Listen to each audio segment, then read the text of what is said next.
we're in a situation where we have put together, and you guys did it for our the President Obama's administration before this.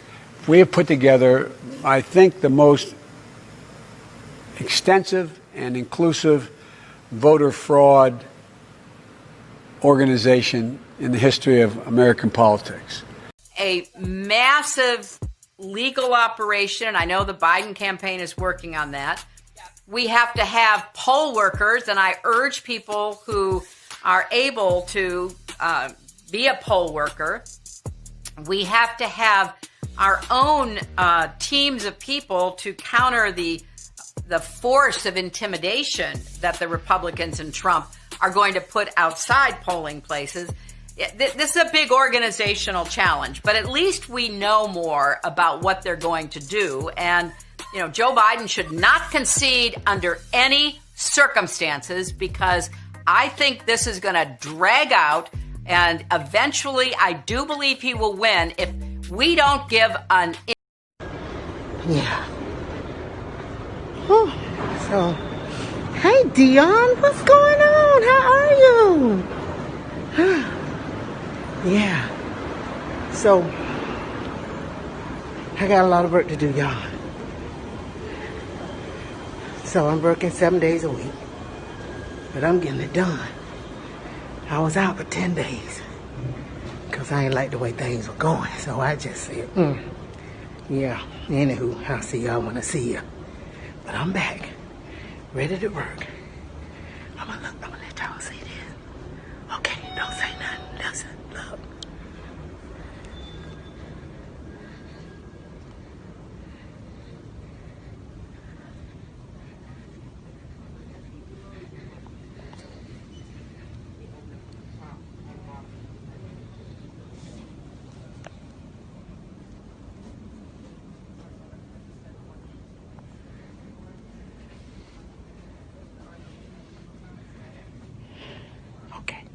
So that's what's going on in Fulton County.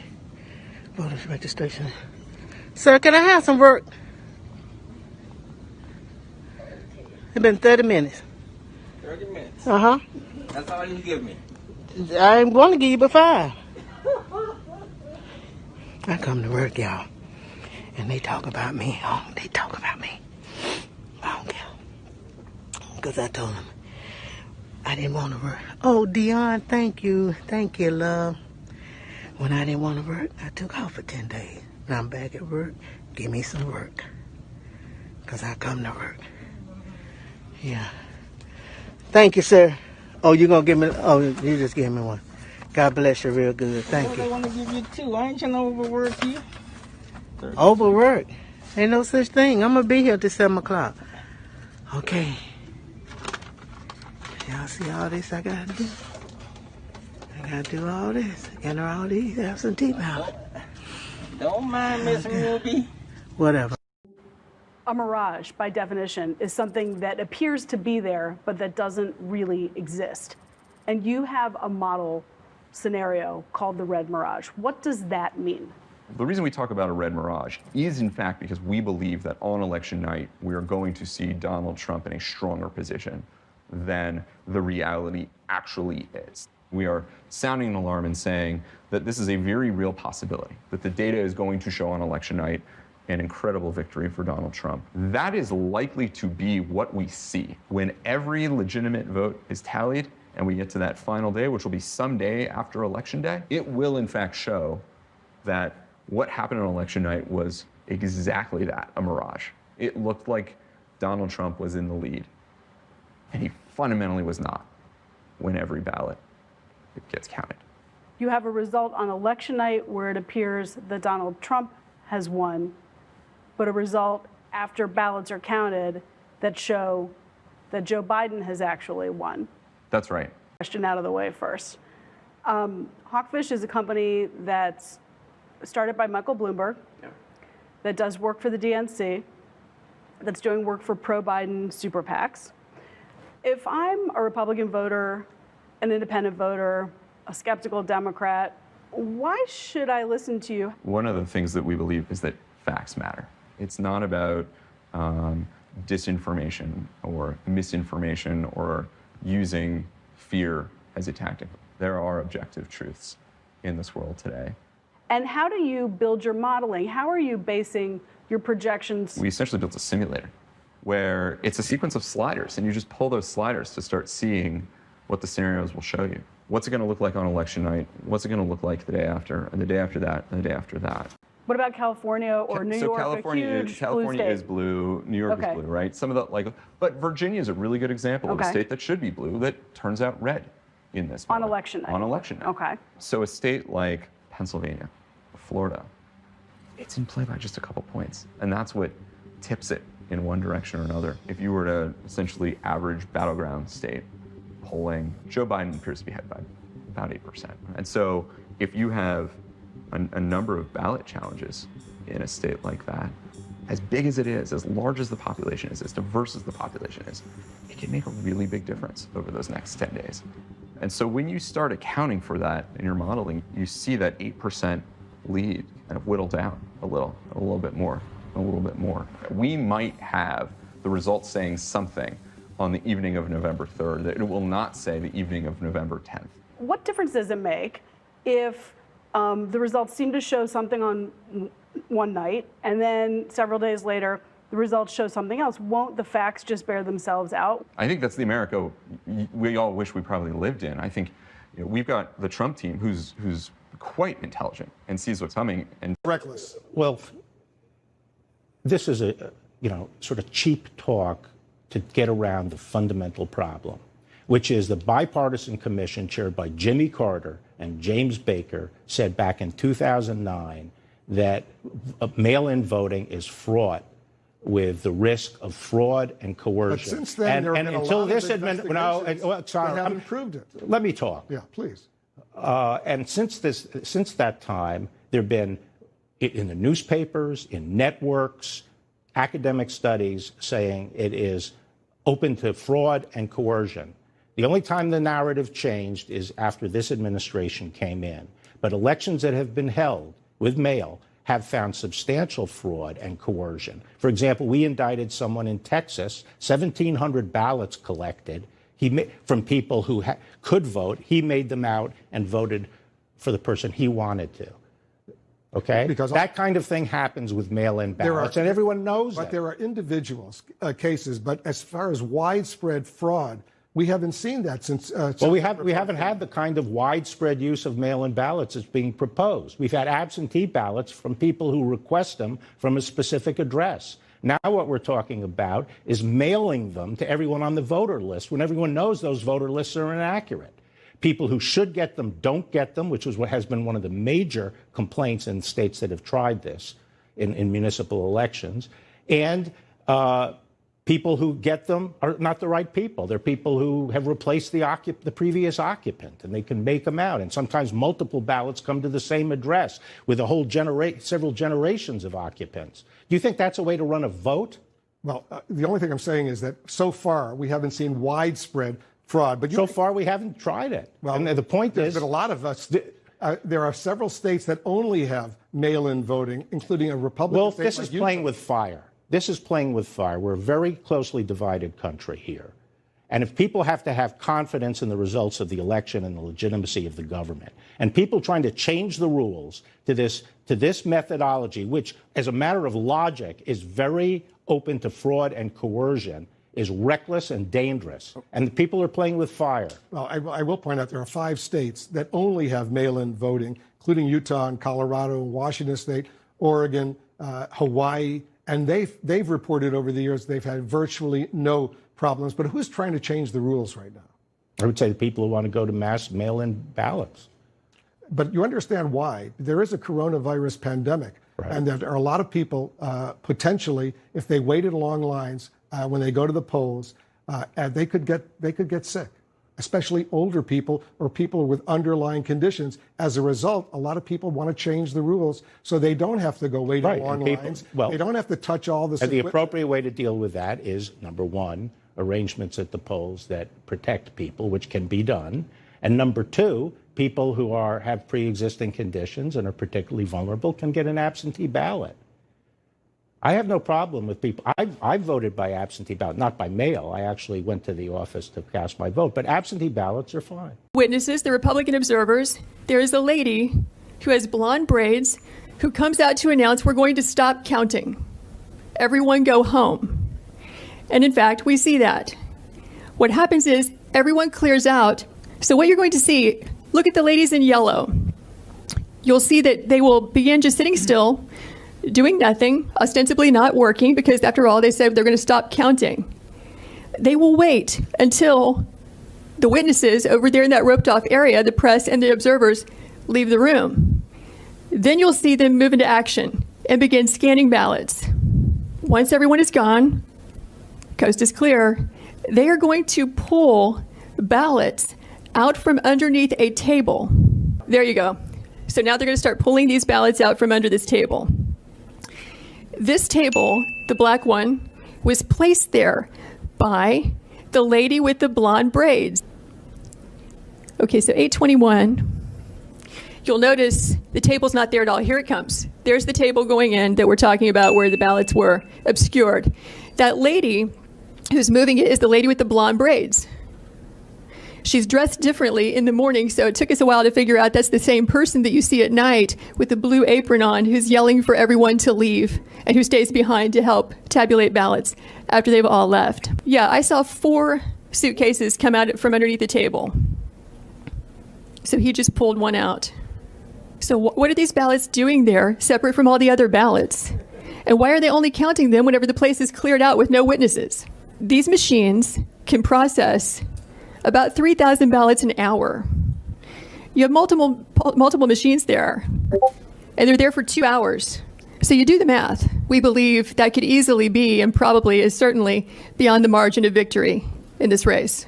Because if it's only 3 scanners working for 2 hours, right, that's 18,000 ballots that went through.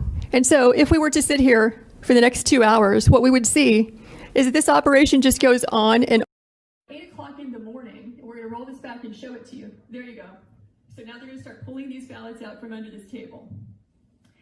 This table, the black one, was placed there by the lady with the blonde braids at about 8:22 a.m. in the morning. So she put that table there.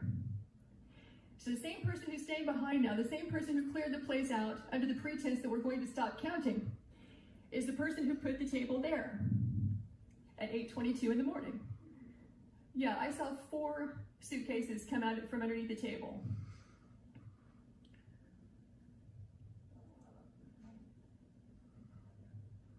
Yeah, upper right hand, you see the gentleman in red. So he just pulled one out.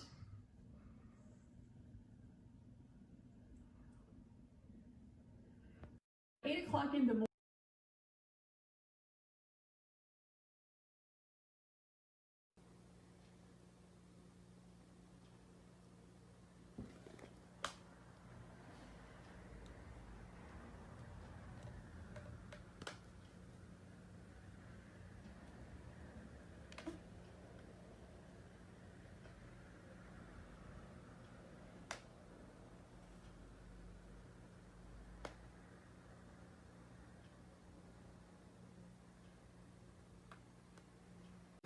My name is Gregory Stenstrom. I'm from Delaware County.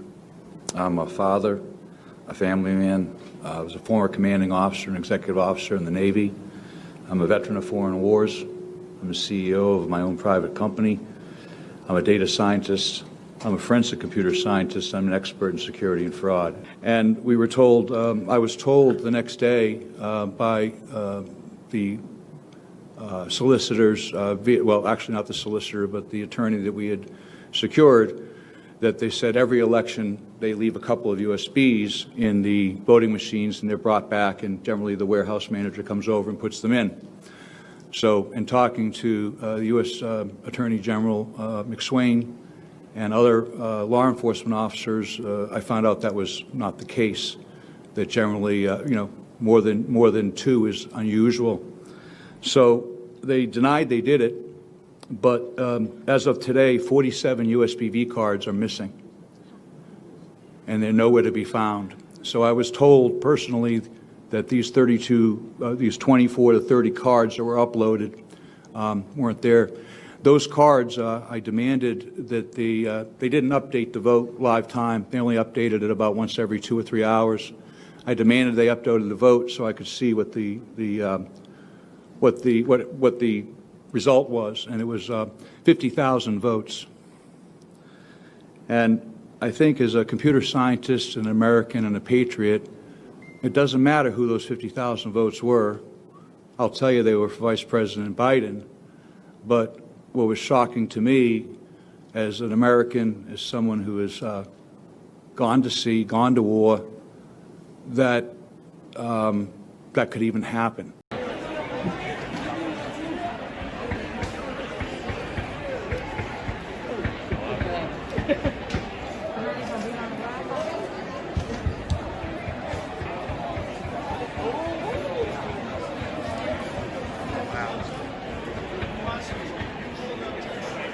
We went through the batches.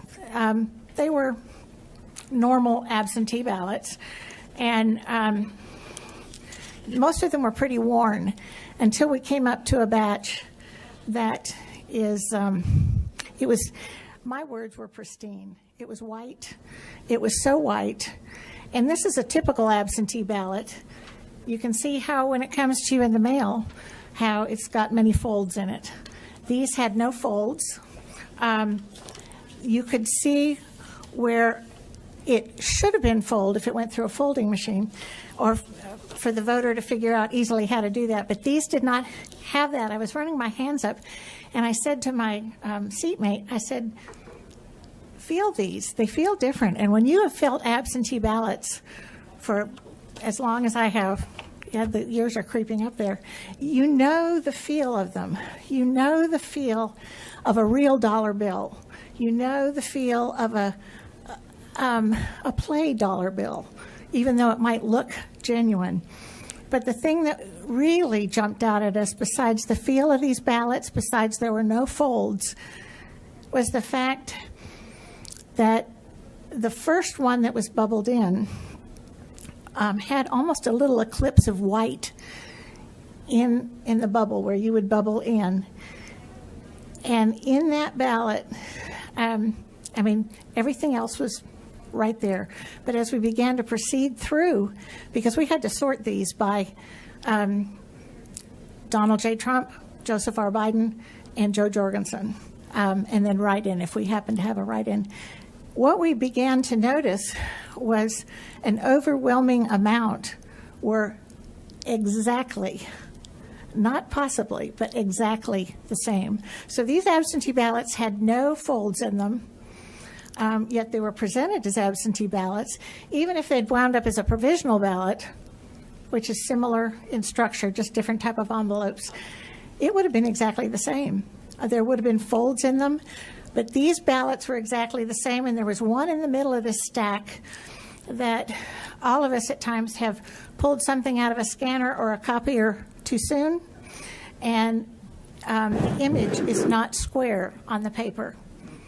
And that's exactly the way one of these ballots was in this batch. It was also striking to me that rather than having the customary 100 to the batch, it had 110. We found this to be quite an oddity. Then around 4:30 a.m., we had an announcement that a new shipment of ballots were arriving, and these boxes of ballots were brought in by Mr. Baxter himself at 4:30 a.m. from the rear of the room. So I personally witnessed Mr. Baxter carrying boxes from the rear of the basement of the TCF Center into the tables. So each box, I approximate 600 ballots, and it was like a full. What you have to know is that these tables, there's about 7 tables. They were 10-foot tables each. Every table was full of boxes of ballots. It's not tens of thousands or 20,000s. I approximate 50,000 ballots were brought in. Now, were all of those ballots brought in from the rear entrance to the TCF Center? I don't know. They were brought in from the TCF Center, but there was a lot more than just the ones that were brought in from the rear entrance to the TCF Center. And I'm talking, this is the 6 a.m. This is when we're starting at 6 a.m., the 4:30, 5 a.m. It was 50,000 ballots on the table. equal to the 2 rounds that we did before. We did a round around 10 p.m. to about 1 a.m. and then 1 a.m. to about 4 a.m. And then the boxes were brought in from the rear around 4:30. Then they had the shift change from around 5 to 6. So with the shift change, most of the volunteers were tired at this point. They only expected to be there from 10 p.m. to 5 a.m. So 90+% of them left at 5 a.m. I decided to stick around. So they had the shift change. At 6 a.m., Mr. Baxter and his management team got back on the microphone and said, this is what the new shift change, right? The new employees says, this is what democracy is supposed to look like. Right in front of everyone, the whole room cheered.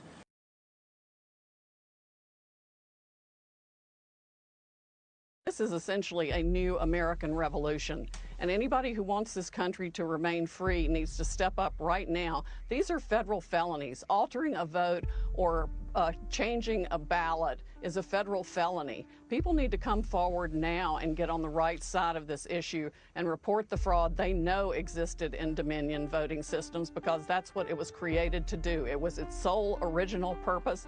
It has been used all over the world to defy the will of people who wanted freedom. Sydney, at the outset of this broadcast, I said that this is the culmination of what has been over a 4-year effort to overthrow this president, to first deny his candidacy, the election, but then to overthrow his presidency. This looks like the effort to carry out an end game in the effort against him. Do you concur? Oh, absolutely, and it's been organized and conducted with the help of Silicon Valley people, the big tech companies, the social media companies, and even the media companies. And I'm going to release the Kraken.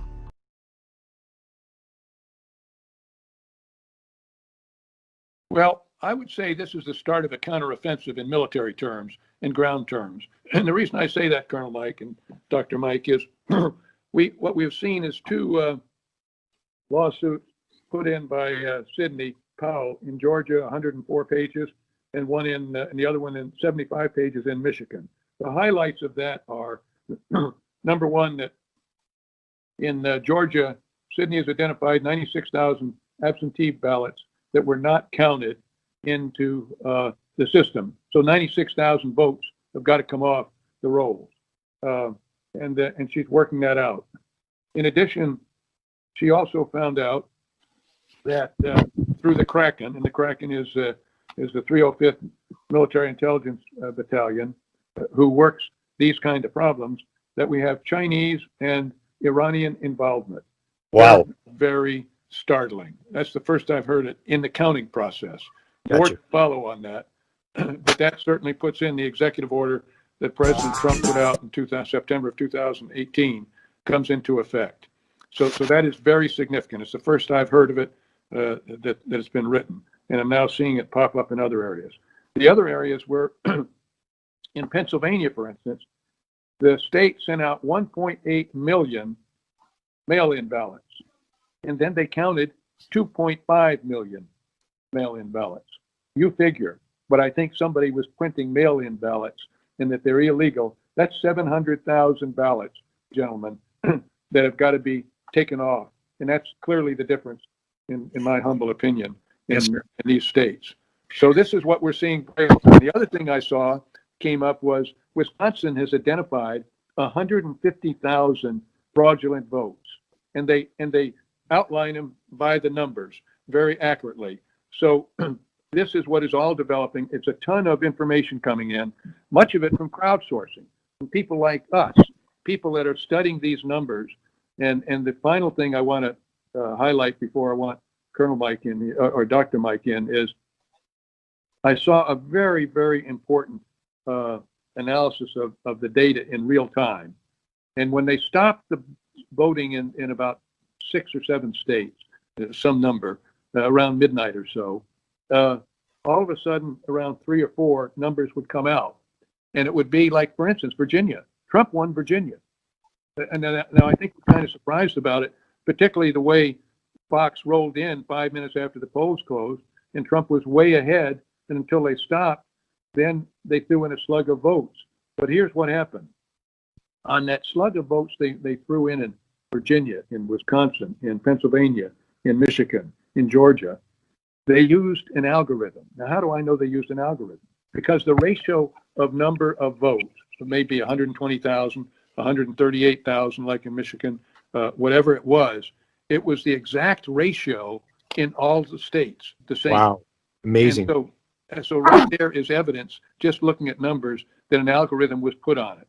It would be impossible to get that exact same number in 4 or 5 states around the same time.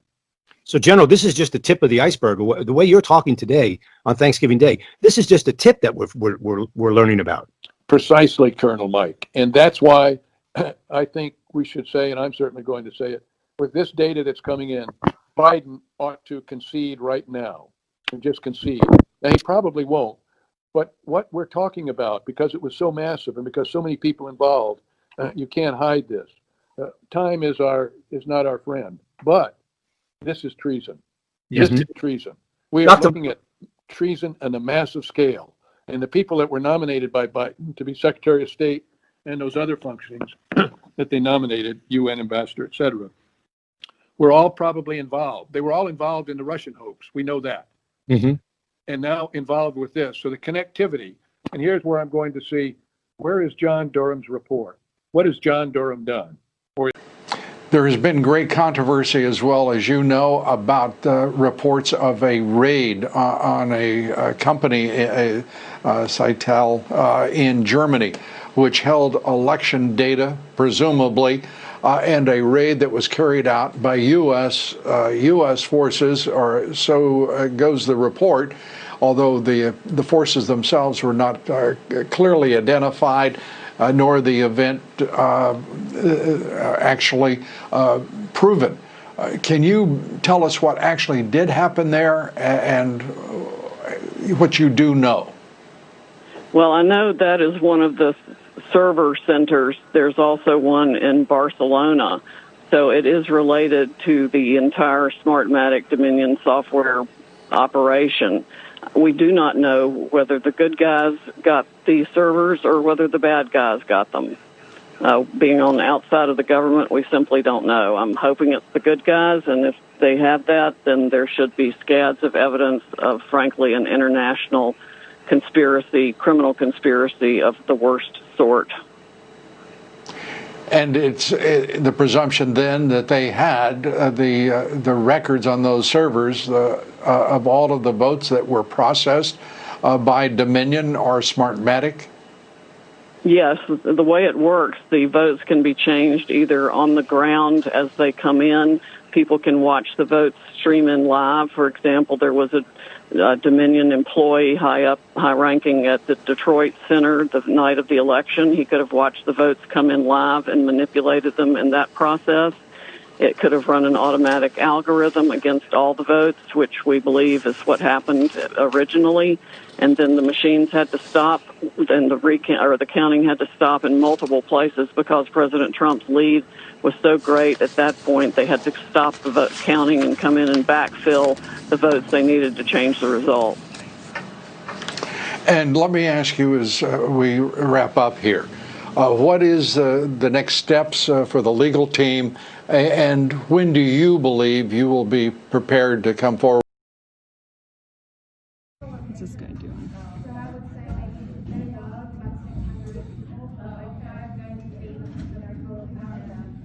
See, she's looking at her Excel spreadsheet with notes, handing it to him.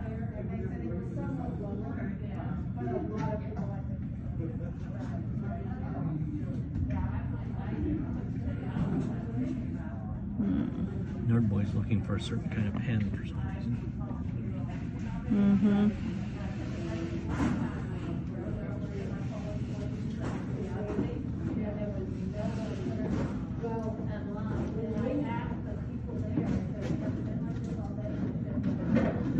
He just pulled a USB out. Did he? Yeah. Where is he going? Pulled a stick. Oh my God, is he taking it to that laptop? Yeah.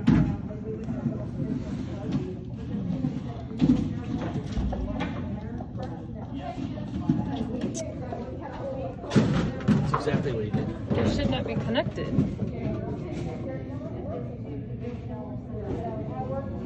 Yeah, why are USBs getting pulled out of a cabinet computer and then I think he's on a mouse over there now. Mm-hmm. I swear he just pulled a USB. I know he did. But I don't know what he did with it. Those look like files from a distance, but I can't really tell. You know, like a big file folder. Like a file manager. Mm-hmm. Oh, I see what you're talking about. It looks like large icons. Yeah. Which would be weird to have. Right? Nobody uses that for data. They use that for looking at pictures, maybe. You know what I Scanned mean? images? Huh? Scanned images? Yeah, but I don't think you'd be transferring scanned images. See, You're right. He I just saw pulled the stick out of the saw left it. now, and he's taking it back over. What are you doing? So what did he do with the stick? Doop, doop, doop, doop, doop. Derp, derp, derp. You're doing the sound effect. Oh, It's just what he looks like to me. took a notepad. Derp, derp, derp. Where is he going?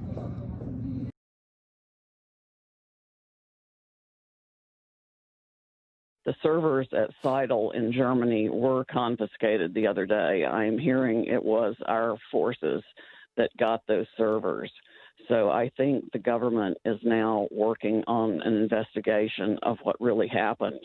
But we're getting in evidence also that there were lines into the servers from 4 foreign countries, all extremely adverse to the interests of the United States.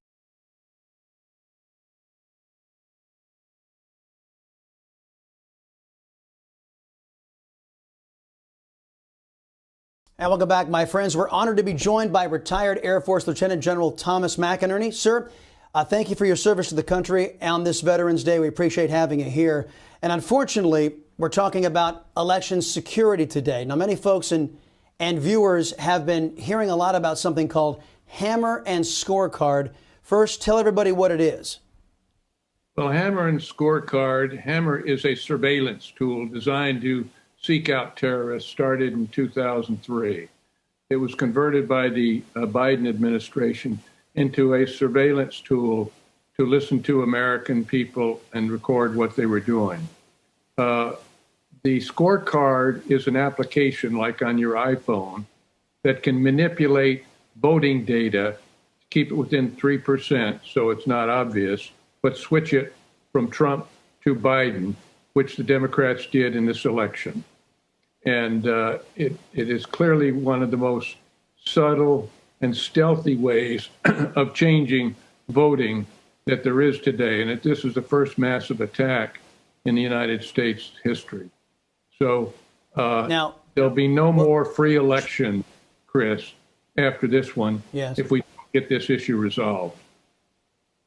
Well, General, I got to ask, because is there verifiable information that the Trump administration can use, that our citizens can see, that we can say that it was deployed in this election against American voters?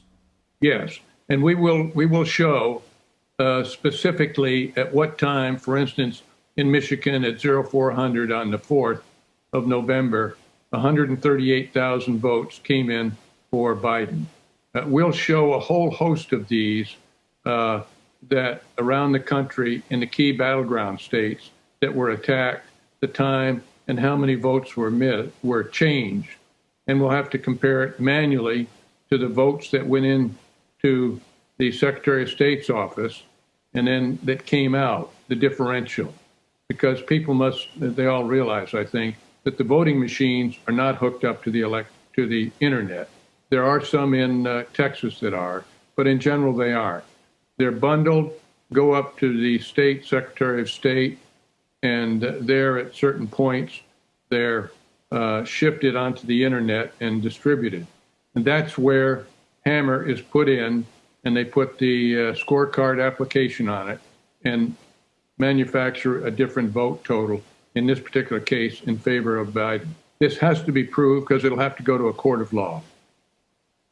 In general, of course, this all begs the question now: if this is going to be demonstrated and shown, who has the sophistication and the technology advanced enough to pull something like this off? Who did? If this did happen, who did it to us? Well, I don't know who specifically did it to us, but the fact is, and I'm just starting to hear that the Russians and the Chinese were playing with us as well.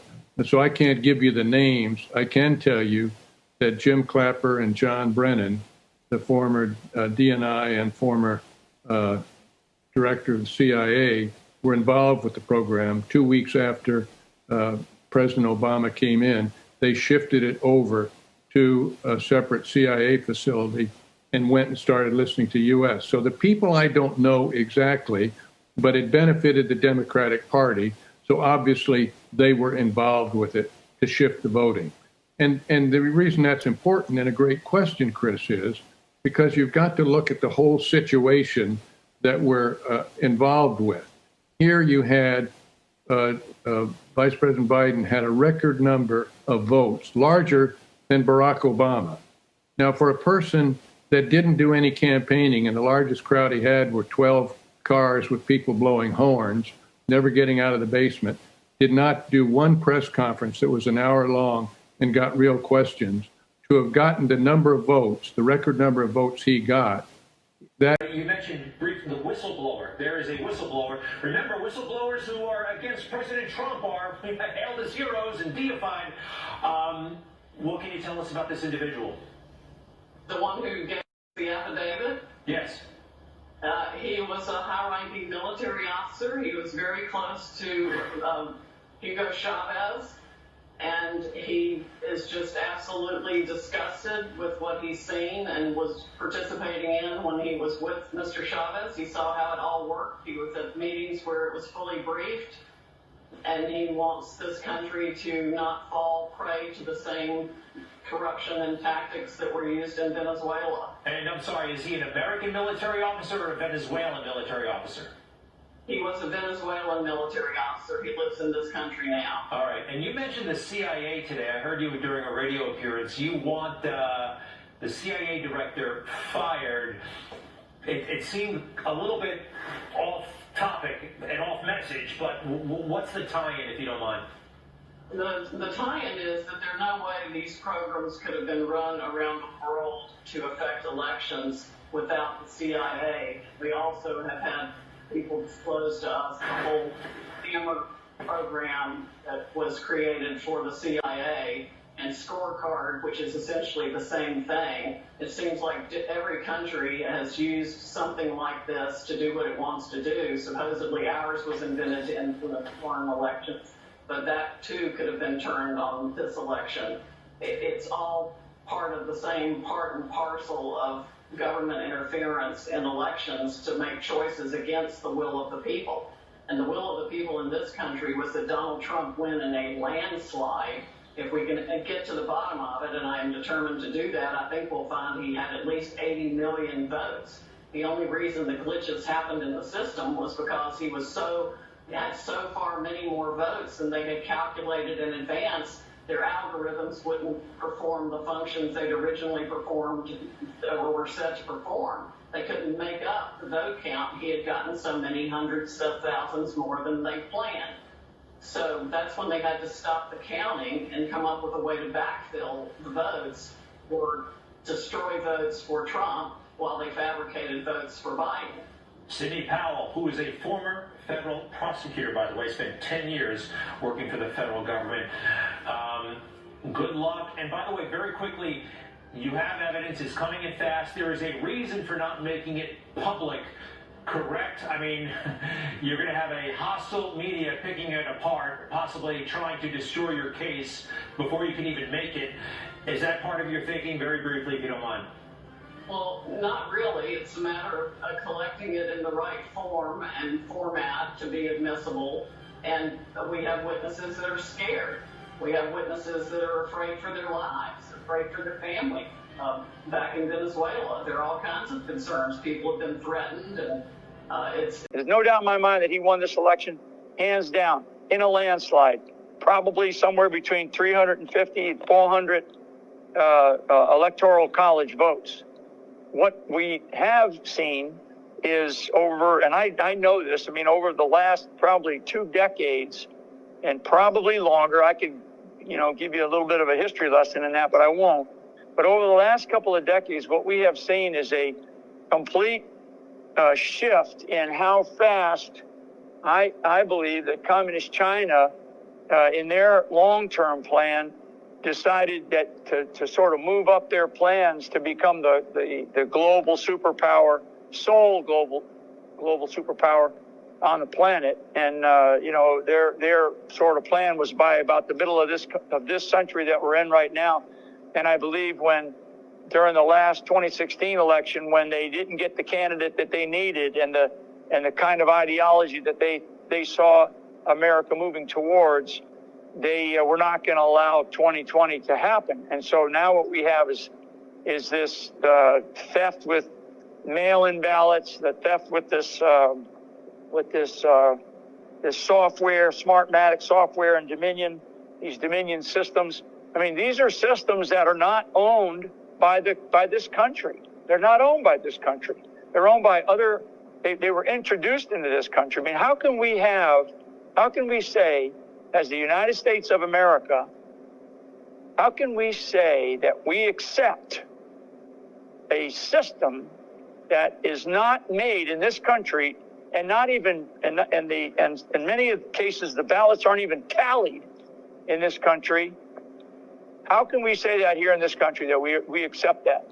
The one thing, and for you all and for all your listeners, the one most precious thing that makes me the same as the wealthiest guy or gal on the planet, or the poorest person in America, what makes us equal?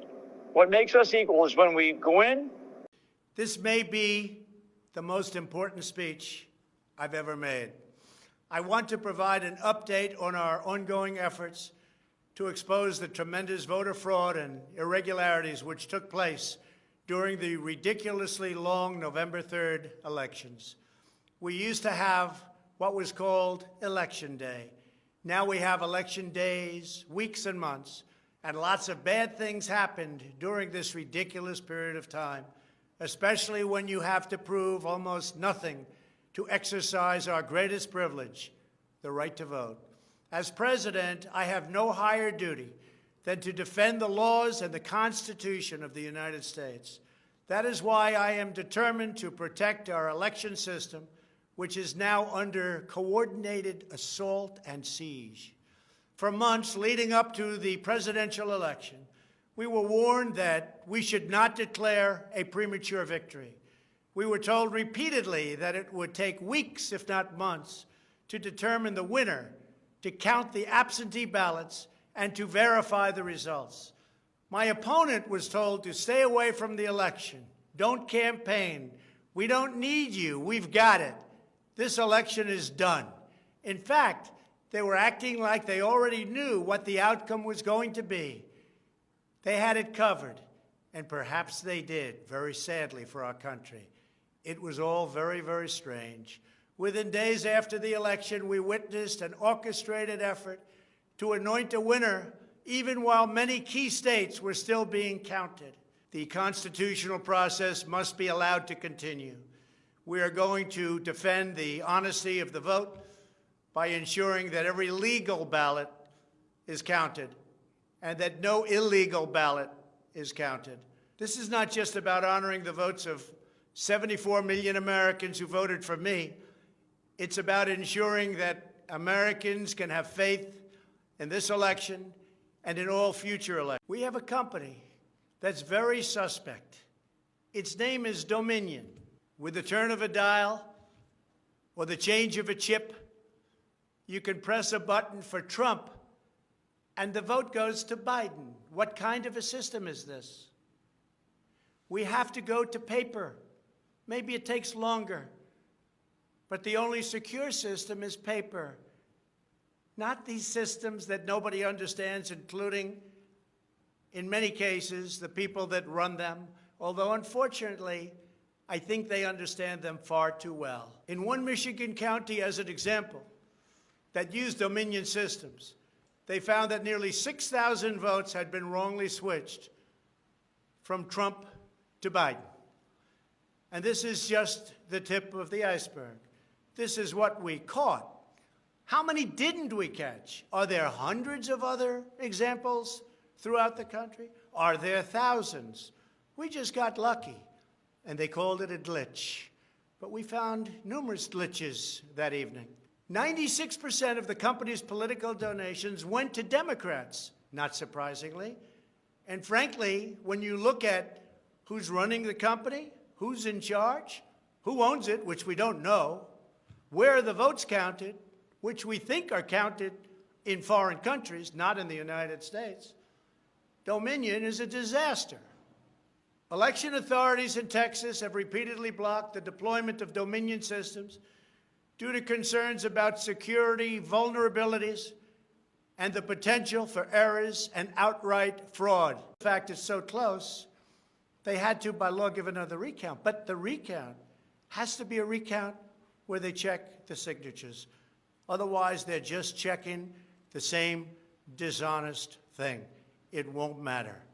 In this case, the signatures on envelopes are the only thing that is relevant.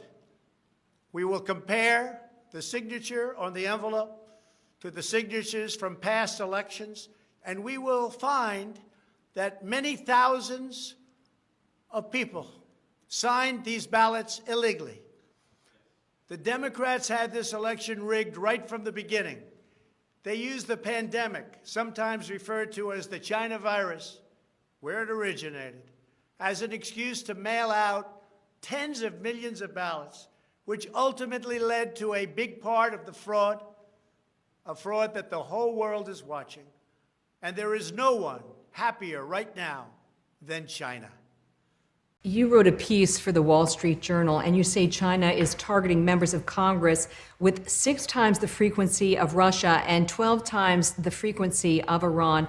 What is behind Beijing's aggressive approach? So they want laws and policies out of the United States that are favorable to China. And what they're really trying to do is, through blackmail, through bribery, through overt and covert influence, trying to make sure that only laws that are favorable to China are passed. Have you been to Capitol Hill, and have you briefed this threat information to lawmakers? I was so troubled by what I saw from the position as the Director of National Intelligence that I went and briefed both the House and Senate Intelligence Committees on this information, which they found surprising and troubling. Invitation to an event that promised to be, quote, an occasion for exclusive deal-making. It said, quote, the opportunities for mutually beneficial economic development between China and our individual states are tremendous, end of quote. Deal-making sounds like it might have come from President Trump, but the invitation was actually from a former governor. I was being invited to the U.S.-China Governors Collaboration Summit. It was an event co-hosted by the National Governors Association and something called the Chinese People's Association for Friendship and Foreign Countries. Sounds pretty harmless. What the invitation did not say is that the group I just mentioned, is the public face of the Chinese Communist Party's official foreign influence agency, the United Front Work Department. Now, I was lucky. I was familiar with that organization from my time as the director of the Central Intelligence Agency, but it got me thinking, how many of you made the link between that group and Chinese Communist Party officials? What if you made a new friend while you were at that event? What if your new friend asked you for introductions to other politically connected and powerful people? What if your new friend offered to invest big money in your state, perhaps in your pension, in industries sensitive to our national security? These aren't hypotheticals. These scenarios are all too true, and they impact American foreign policy significantly. Indeed, last year, a Chinese government-backed think tank in Beijing produced a report that assessed all 50 of America's governors on their attitudes towards China. They labeled each of you friendly, hardline, or ambiguous. I'll let you decide where you think you belong. Someone in China already has. Many of you, indeed, in that report are referenced by name. So here's the lesson. The lesson is that competition with China is not just a federal issue. It's why I wanted to be here today, Governor Hogan. It's happening in your states with consequences for our foreign policy, for the citizens that reside in your states, and indeed for each of you. And in fact, whether you're viewed by the CCP as friendly or hardline, know that it's working you. Know that it's working the team around you. Competition with China is happening inside of your state, and it affects our capacity to perform America's vital national security functions. The Chinese government has been methodical in the way it's analyzed our system, our very open system, one that we're deeply proud of. It's assessed our vulnerabilities, and it's decided to exploit our freedoms to gain advantage over us at the federal level, the state level, and the local level. What China does in Topeka and Sacramento reverberates in Washington and Beijing and far beyond. Competition with China is happening. It's happening in your state. In fact, I'd be surprised if most of you in the audience have not been lobbied by the Chinese Communist Party directly. But sometimes China's activities aren't quite that public, and I want to talk about some of that today. Let me read you an excerpt of a letter from a Chinese diplomat. It was China's consul general in New York, sent a letter last month to the speaker of one of your state legislatures. Here's what the letter said in part. It said, quote, "As we all know, Taiwan is part of China.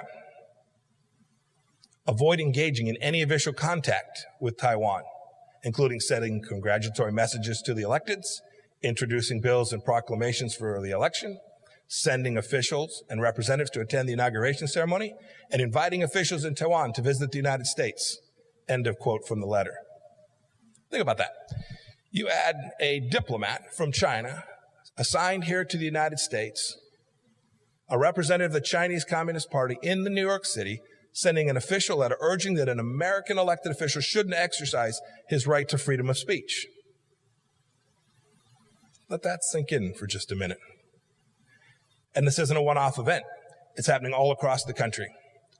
Last year, a high school in Chicago disinvited a Taiwanese representative to serve on a climate panel after Chinese pressure.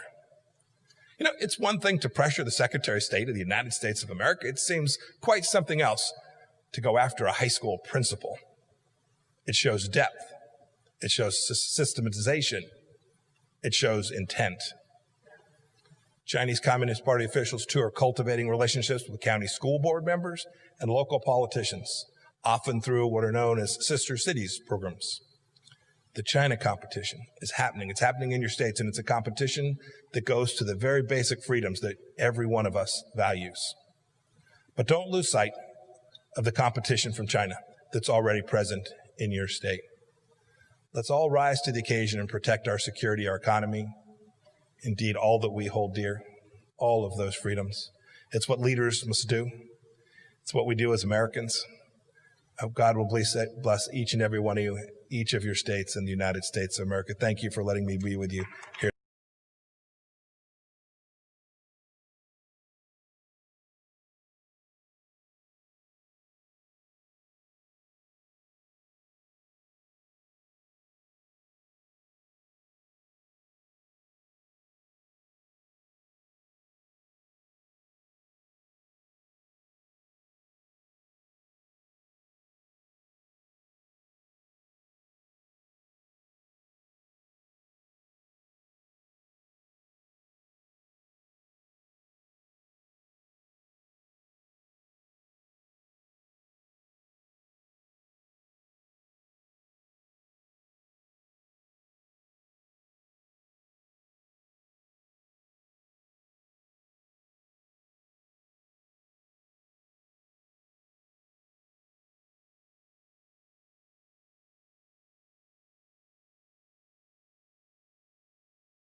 巨细、巨可靠。一个是视频版的，是吧？文字版的就材料嘛，视频版的就是硬盘嘛。所以我们这里说是硬盘啊。告诉大家啊，巨细、巨可靠的，过几天大家会在外媒啊都会一个个见到。说江增梦啊，江大家知道是增，知道是谁？梦出手了。有3份重要的硬盘已经到了司法部手上，本来是他们给司法部的，但是被司法部里面的这个拜登这一派给按下来了。但是鬼使神差啊，咱们爆料革命的战友具体谁咱们就不说了，但也司法部大家知道啊，然后把这个终于到了川普总统手上。很多人说这到底什么东西啊？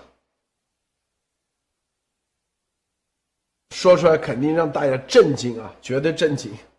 大家收好心脏啊，把心脏先吃点啥这个心脏病的药啊，准备好。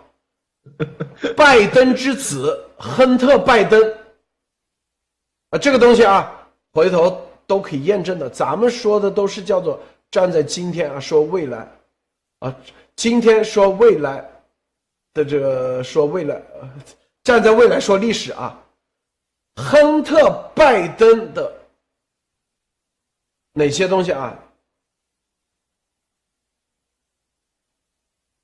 黄色视频这个虐童视频，一家一家的这个亨特·拜登的这个就是黄色的极其黄的可以说是虐童的，极其让人看到完全就把中国人不当人的这个这是谁拍的？中共拍的仅是视频吗？仅是黄色吗？是不是？不止，大家告诉大家拜登跟习王，就拜登之子我说现在这所有的拜登都是拜登之子签的一个秘密协议，里面预付款就签协议就给了100万就小费，后面给了1000万，牵涉45亿美元，45亿美元45亿美元的利益，就是亨特·拜登这里面真的是要救新闻I get calls from my father to tell me that the New York Times is calling, but my old partner Eric, who literally has done me harm for I don't know how long, is the one taking the calls because my father will not stop sending the calls to Eric. I have another New York Times reporter calling about my representation of literally, Dr. Patrick Koh, the spy chief of China, who started the company that my partner, who was worth $323 billion, founded. It is now missing. The richest man in the world is missing, who was my partner. He was missing since I last saw him in his $58 million apartment and signed a $4 billion deal to build the largest LNG port in the world. And I am receiving calls from the Southern District of New York, from the U.S. Attorney himself. My best friend in business, Devin, has named me as a witness without telling me in a criminal case, and my father without telling. My point, Alex. This is a national security problem. This is just not about graft and corruption. That's what Burisma was. This is a national security problem. And one of the keys is the FBI has had this hard drive since the fall of 2019. They protected Biden against Bernie Sanders and all the other components. Remember, this should have been released immediately in the Democratic primary and let the Democratic voters take care of it. Also, President Trump would have never been impeached If all this came out in November, December of 2019, we would have gotten rid of the whole hoax and fiasco of the impeachment process, and we could have focused on, guess what? The pandemic, the Chinese Communist Party virus that then hit us in January. This is explosive, and that's why. Why do you think Twitter and Facebook are trying to cover up for the guy? They understand this disqualifies him from being president of the United States. It's doing well, sir. It's doing quite well. We just recently got here. We're looking forward to continuing our mission. That's great. Doing a fantastic job, and we appreciate it. And thank you very much, Colonel. Tremendous to be with you. Happy Thanksgiving. Say hello and a happy Thanksgiving to everybody. And we'll see you soon. Thank you for the job you do. Excellent. Appreciate it. Absolutely, sir. Thank you. Thank you. Colonel, go ahead, please. Marine Corps. They're going bankrupt. Think it's a fucking joke? We're under attack. We're under siege. This ain't a fucking game. All right, let's get back in the vehicle.